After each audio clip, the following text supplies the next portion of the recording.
E nós vamos conversar com o ex-ministro da Saúde, senador pelo PT de Pernambuco e um dos coordenadores do GT de Saúde da equipe de transição, Humberto Costa. Bom dia, senador. Bom dia, é um prazer poder falar com vocês do Brasil de Fato. Aqui do Jornal Brasil Atual, senador. E a gente que Brasil Atual. agradece aqui a sua presença. Brasil de Fato é nosso parceiro também. O senador, Desculpa. imagina. Senador, ontem o Grupo de Trabalho da Saúde do Governo de Transição se reuniu com o atual ministro Marcelo Queiroga na sede do Ministério em Brasília. Qual que é a sua avaliação a respeito dessa reunião, dos resultados desse encontro, senador? Bem, eu acho que foram positivos, né? Nós fomos recebidos aí com muita cortesia, demos a informação de que havíamos recebido já uma parte da documentação que foi enviada pelo Ministério à equipe de transição. Abrimos um canal permanente para a busca de outras informações e também para o estabelecimento de uma relação necessária numa situação como essa, por meio do secretário executivo do Ministério da Saúde e por duas pessoas do nosso grupo técnico, nós vamos passar a demandar informações, a demandar ações, e eu acredito que foi cordial, razoável, o que não elimina naturalmente os problemas que o nosso governo vai enfrentar mais à frente. Em termos da transparência, do acesso às documentações que foram pedidas, tudo isso foi contemplado, senador? Veja, nós, como recebemos ontem, é uma quantidade muito grande de material, nós estamos fazendo uma avaliação prévia do que chegou, para que nós possamos, inclusive, formar um diagnóstico da situação e, ao mesmo tempo, também demandar novas informações que não fazem parte desse primeiro grupo, não é, de documentos que nós recebemos. Pelo que nós vimos, naturalmente, os pontos de preocupação que nós temos, eles vão se confirmando. A preocupação com a vacina, a preocupação com o desabastecimento que há hoje no Sistema Único de Saúde, não só de vacinas, mas de medicamentos, de outros insumos, a preocupação com algumas doenças que deverão agora no início do ano chegar com uma carga muito forte, a nossa preocupação com o orçamento, onde falta recursos para diversas atividades importantes, entre elas a farmácia popular, a garantia da realização de um grande mutirão para que nós possamos diminuir a demanda reprimida de consultas, exames, cirurgias por conta da própria Covid e também a nossa preocupação com a Covid propriamente dita, que na verdade não teve ainda uma conclusão dessa pandemia, a pandemia permanece, estamos vivendo agora praticamente uma terceira onda nesse processo, e nós achamos que precisamos pensar algumas medidas emergenciais para o início do ano que vem. Além da nossa preocupação de que a vacinação contra a Covid ela se encontra praticamente paralisada. Em relação justamente a essas ações, senador, já existe um desenho daquelas que seriam as mais emergenciais na área da saúde, ou seja, aquilo que poderia ser colocado em prática já nos primeiros dias do novo governo? Sim, nós temos uma preocupação anterior, que é a garantia da reposição dos recursos do orçamento da saúde, não é? Isso depende da aprovação dessa PEC da Bolsa Família, e estamos trabalhando e ajudando para que essa aprovação aconteça. Em segundo lugar, nós vamos imediatamente, tendo um diagnóstico, promover o abastecimento do SUS, com medicamentos que estão faltando, com vacinas que estão faltando e com outros insumos. Também uma das ações imediatas é a abertura de uma grande campanha de vacinação geral para que o Brasil volte a ter o Programa Nacional de Imunização mais importante, o maior do mundo, não só pelo número de vacinas que são concedidas gratuitamente, aplicadas gratuitamente, mas porque sempre tivemos coberturas vacinais muito altas, acima de 95%. e hoje nós estamos vivendo o risco de nós termos aí a volta de doenças que já foram erradicadas, controladas, como é o caso da própria paralisia infantil. Vamos também trabalhar com muita intensidade a questão de um grande mutirão para atender aquelas demandas reprimidas da pandemia. Ou seja, o fato de que quase todo o sistema de saúde passou a trabalhar em função da Covid-19, o fato de que a própria ida aos hospitais era algo que estava muito restrito e pessoas que precisavam de fazer tratamentos, exames, enfim, elas ficaram sem ter essa possibilidade e isso criou uma fila gigantesca. Por essa razão, nós queremos fazer um grande mutirão, não somente de cirurgias, mas de exames, de tratamentos especializados, é uma outra questão relevante.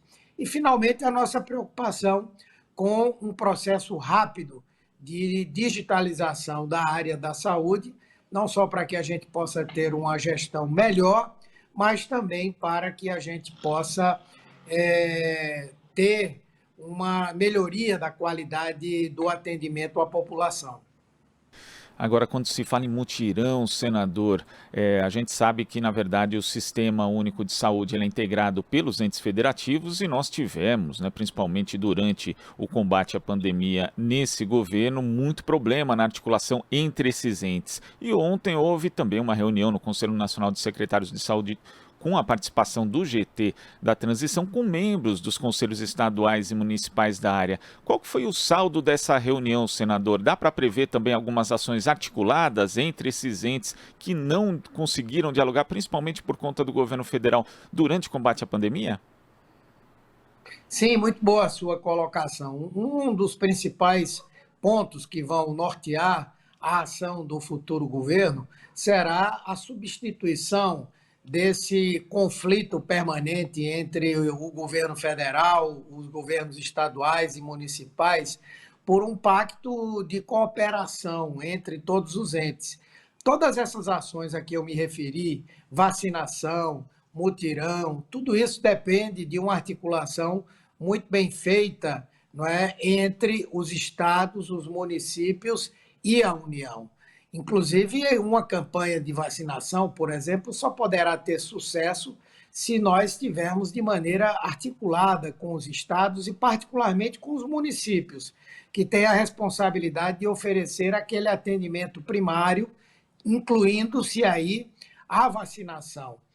O próprio mutirão também só tem sentido e só pode acontecer se nós nos organizarmos para garantir que o serviço público, que o serviço contratado, como, por exemplo, as santas casas, o setor filantrópico e até mesmo algum tipo de aquisição de serviços privados possam existir. Então, essa reunião de ontem foi muito importante, de um lado, para nós ouvirmos as preocupações, as demandas desse setor, e, por outro lado, para que nós pudéssemos também dizer do nosso pensamento. E há uma convergência muito grande entre as agendas do futuro governo Lula e as agendas das secretarias municipais e estaduais de saúde do nosso país. E, senador, houve também uma reunião na terça-feira com Bruno Dantas, do Tribunal de Contas da União, e o TCU entregou um relatório ao governo de transição, ali observando a questão de indícios de insustentabilidade do Sistema Único de Saúde, o SUS. Essa vai ser uma discussão que também vai ter que ser feita, a questão do financiamento do SUS, já que nos últimos anos ele foi desfinanciado de forma sucessiva, não só por conta da lei de teto de gastos, mas também por conta da própria inoperância, né? Desde o governo Temer, também passando pelo governo Bolsonaro, senador? Sim, não há dúvida, não é? Esse relatório do TCU, ele é muito importante porque, obviamente, ele pega essa questão do desfinanciamento, ela é muito relevante, mas também pega vários problemas de gestão, inclusive a apuração por meio de auditorias, de denúncias de improbidade administrativa e até mesmo de corrupção. No que diz respeito ao financiamento, nós já estamos trabalhando desde o período do início da elaboração do programa de governo e do início da transição, num processo de recomposição do orçamento da saúde. Se nós compararmos a legislação que está vigendo hoje, que é essa que tem a PEC do teto de gastos, a emenda constitucional 95, a saúde teve aí uma perda, né? Ou uma ausência de uma composição orçamentária de aproximadamente 27,8 bilhões, 22,8 bilhões de reais, não é? E isso significa que no orçamento de 2023, se nós tivéssemos a legislação anterior, que era a emenda constitucional 26, nós teríamos 23, quase 23 bilhões de reais a mais. Então, nós procuramos fazer essa recomposição. Essa ideia foi aceita pela equipe econômica da transição, foi aceita pelo presidente Lula e está agora na dependência da aprovação dessa emenda constitucional. Obviamente que isso é apenas para uma recomposição. Nós teremos que, ao longo do tempo, definir novas regras de financiamento que ampliem significativamente os recursos para o Sistema Único de Saúde, que já está, de certa forma, tendo uma participação muito mais importante dos estados e dos municípios do que da União. A União é que hoje tem uma grande defasagem em termos do financiamento do sistema público de saúde. Então, nesse primeiro momento, emergencialmente, nós queremos essa recomposição e queremos, ao longo do tempo, abrir com o presidente Lula um debate sobre um financiamento sustentável para a área da saúde. E o presidente tem plena consciência disso, ele já afirmou que a ação de saúde é um investimento, não meramente um gasto. A pandemia comprovou esse fato e eu acredito tranquilamente que nós poderemos ter uma condição de financiar bem melhor o Sistema Único de Saúde.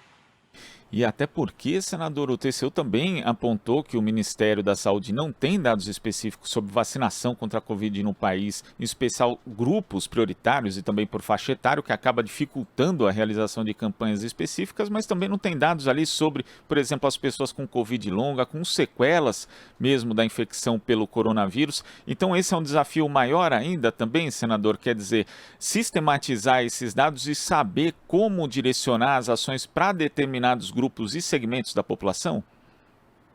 Com certeza. Nós hoje temos uma multiplicidade grande de programas na área da informática, de sistemas, enfim, mas sem o necessário diálogo entre esses instrumentos e também entre o governo federal e os municípios, e nós precisamos urgentemente promover um processo de digitalização da área da saúde. Precisamos urgentemente garantir que nós tenhamos acesso das unidades básicas de todos os municípios à questão da internet, não é? Do acesso digital, e que nós precisamos fazer esses sistemas conversarem entre si. Por exemplo, ontem nós ouvimos muito por parte dos municípios de que esses números de cobertura vacinal, eles não correspondem à realidade. Eles acham que a cobertura vacinal é maior. No entanto, eles não têm como registrar de uma forma confiável os atos de vacinação que eles executaram, e isso não se manifesta nos sistemas vinculados ao próprio Programa Nacional de Imunização. Ou seja, é possível que os números da cobertura vacinal sejam um pouco melhores, porque, obviamente, o gestor está mais preocupado em vacinar do que em alimentar um sistema para que nós tenhamos dados para vacinação. Estamos muito preocupados com a possibilidade de um verdadeiro apagão cibernético, não é?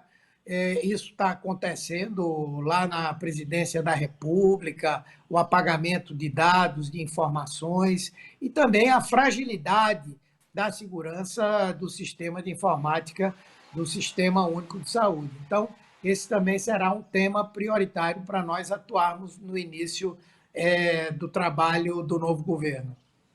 Agora, para a gente concluir, senador, falando, né, sempre da questão orçamentária, da garantia de recursos para a saúde, né, diante dessas novas demandas, inclusive de demandas que estão represadas também na área, é fundamental a aprovação da chamada PEC de transição. E hoje, como é que estão essas tratativas, senador? Os parlamentares têm se mostrado sensíveis às necessidades da área de saúde já para o ano que vem? Bom, a sensibilidade existe, mas você sabe que o Congresso Nacional, os parlamentares, eles funcionam também com a lógica de o que é que vão ter de retorno para assumir a votação de uma proposta como essa, né? Eu não diria que há um processo de chantagem, mas há uma busca de saber qual é o espaço que vai corresponder a cada partido, a cada grupo de parlamentares, não é? Existem temas muito relevantes que importam a todos eles, como é o caso da eleição das novas mesas diretoras da Câmara e do Senado, e nós estamos dependendo de algumas definições. Lamentavelmente, essa semana, o presidente, por razões de saúde, não pôde vir a Brasília, mas eu acredito que na semana que vem ele aqui estará e, com isso, né, essas negociações avançarão. Eu acho que há uma boa vontade para a aprovação dessa proposta. Existem detalhes da duração dessa proposição e os parlamentares sabem, inclusive, que há uma posição muito favorável por parte do Supremo para atender algumas ações que foram feitas no passado e que já estão prontas para serem julgadas e que podem dar ao governo também esses instrumentos para fazer essa recomposição orçamentária.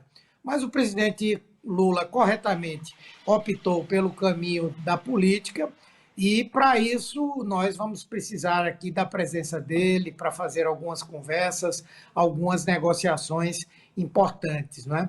Então, eu creio que, como o povo brasileiro está dependendo hoje de ter recursos para o Bolsa Família, de ter recursos para a vacina, e ter recurso escolar para o funcionamento de diversos serviços públicos, haverá sim um sentimento que pressionará os parlamentares para a aprovação dessa medida. Se ela será aprovada da forma como vai ser apresentada, aí eu não sei, mas é provável que se chegue a um denominador comum que nos permita começar a trabalhar no ano que vem.